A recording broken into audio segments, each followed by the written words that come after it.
সবাইকে আমার তরফ থেকে ধন্যবাদ, অভিনন্দন। সহজ ভাষায় আমরা বলতে পারি যেন পশ্চিমবঙ্গের জন্মদিন।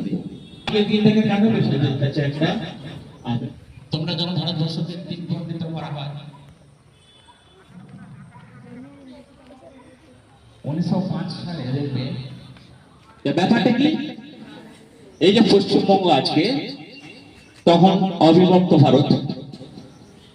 এই পশ্চিমবঙ্গে যেটা হিন্দু অধ্যুষিত জায়গা সেটা এই পশ্চিমবঙ্গ, আর একটা হচ্ছে তৎকালীন পূর্ব পাকিস্তান, আজকের বাংলাদেশ।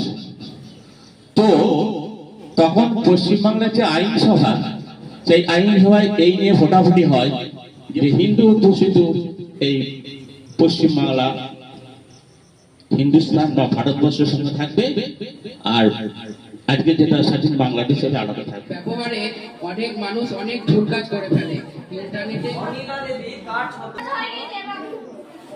এই ওই উত্তরটা বলতে পেরেছে?